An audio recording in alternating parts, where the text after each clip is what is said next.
Hello guys, good morning to all of you. मैं Saurabh cyber, आप सभी का स्वागत है मेरे चैनल इमोशन वाला में।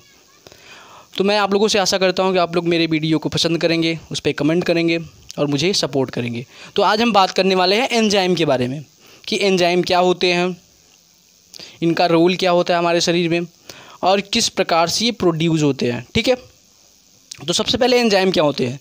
तो एंजाइम एक प्रोटीन है। कैसा प्रोटीन है? तो कार्बन यौगिक के एक प्रोटीन होते हैं। ये जीवित कोशिका में क्या होते हैं? उत्पन्न होते हैं, जीवित कोशिका के द्वारा उत्पन्न होते हैं। और ये क्या कार्य करते हैं? तो ये एक शरीर में करते हैं, उत्प्रेरक का कार्य करते हैं। जैसे किसी आप केमिस्ट्री पढ़ते हो तो किसी अभिक्रिया को अगर हमें तेज़ करना है तो उस पर क्या करना पड़ेगा? कैटालिस्ट का यूज़ करना पड़ेगा। कैटालिस्ट कहने का मतलब क्या? उत्प्रेरक का यूज़ करना पड़ेगा, देन वो अभिक्रिया रिएक्शन और तेज़ी से होगी। तो हम बात करते हैं, क्या हमारे शरीर में वो सब क्रियाएँ होती है? ज़रूर होती है, क्योंकि उन सब क्रियाओं के बगैर हमारा शरीर स्वस्थ रह ही नहीं सकता। आप देखते हो पाचन, क्या पाचन?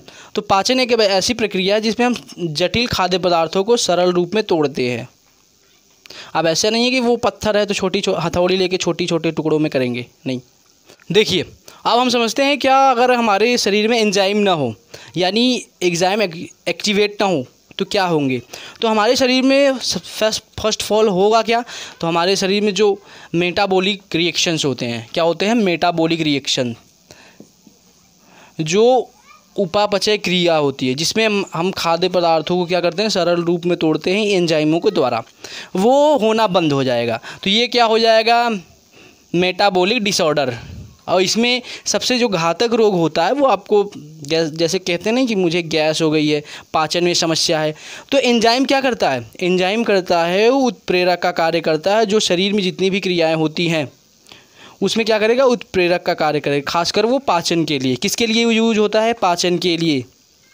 जैसे मैं अगर आपको एक कहानी बताऊँ, जैसे एक बच्चा था, वो अपने गुरुजी के साथ रहता था। गुरुजी भी उसके काफ़ी इंटेलिजेंट थे, वो इंग्लिश वाले इंटेलिजेंट थे, सच में नहीं।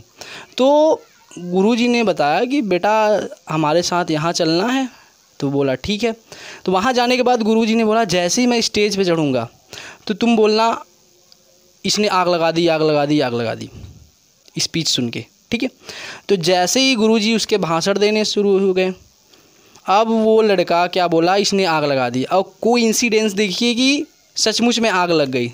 पुलिस आई, गुरुजी को भी पकड़ के ले गई और इस लड़के को भी।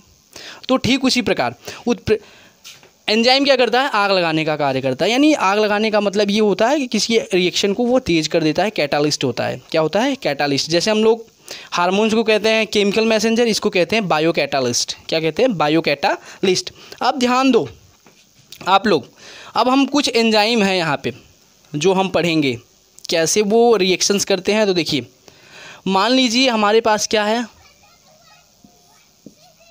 ये है ग्लूकोज, C6H12O6। ये क्या है? ग्लूकोज है। अगर हम इसको तोड़ेंगे, इसको तोड़ेंगे किसकी उपस्थिति में? तो जाइमेस की। जाइमेस एक क्या है? एंजाइम है। जाइमेस क्या है? एक एंजाइम है। हमारे पास ये कार्बोहाइड्रेट है। क्या है? कार्बोहाइड्रेट्स है। तो हम इसको क्या करेंगे? रिएक्शन कराएंगे। किसकी उपस्थिति में? कौन प्रेजेंट रहेगा? जाइमेस की उपस्थिति में कराएंगे। तो हमको मिलेगा एथिल एल्कोहल।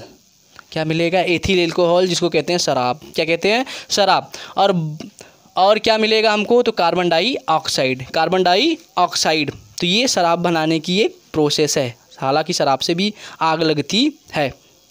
कहावत कही गई है कि गरीब अगर सूखी रोटी को चबा के अच्छे से खाए तो वो भी मीठी लगती है। क्या इस कहावत को आप मानते हो? ज़रूर मानते होंगे। तो बात वो नहीं है कि गरीब और अमीर, बात ये है कि जो जादू कर रहा है वो क्या कर रहा है? टाइलिन कर रहा है। उसके हमारे लार में क्या होता है? टाइलिन होता है। क्या होता है? टाइलिन होता है। अब टाइलिन क्या है? एक एंजाइम है। क्या है? एक एंजाइम है। और जैसे ही हम रोटी खाएं, रोटी में होता है स्टार्च। क्या होता है? स्टार्च।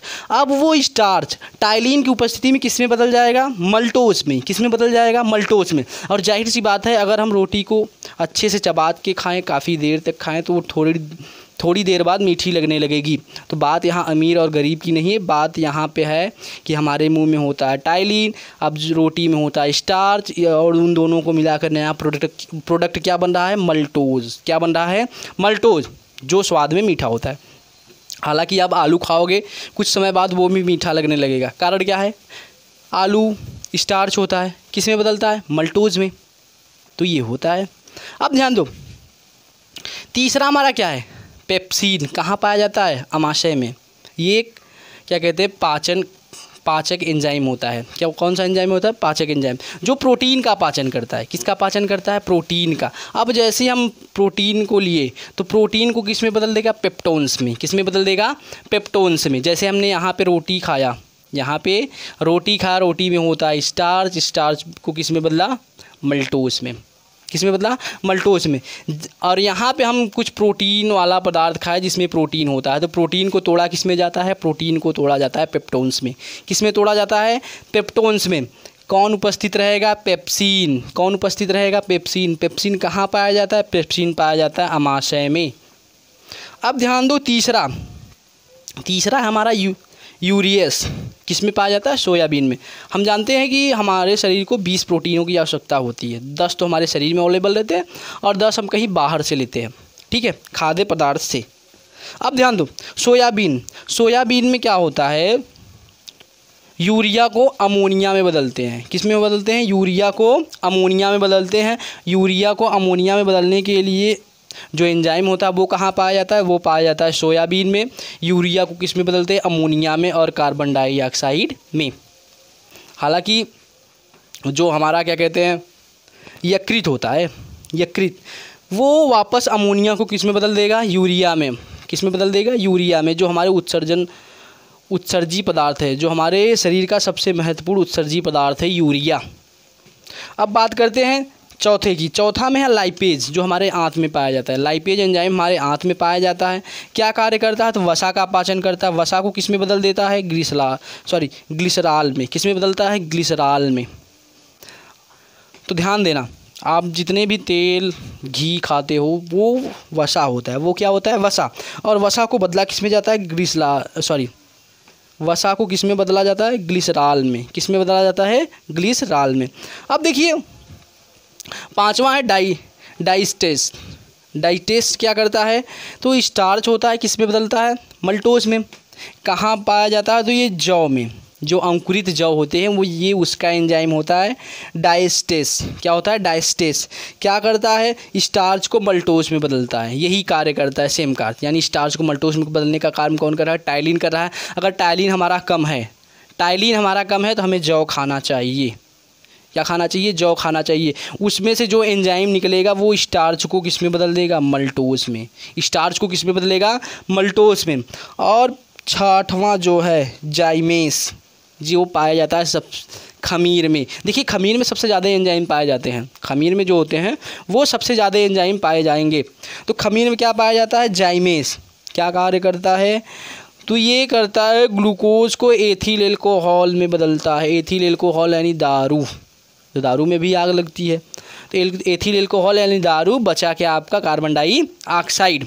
तो आपने देखा कि किस तरह से एंजाइमों द्वारा पदार्थ के एक रूप से दूसरे रूप में उसको चेंज कर रहे हैं।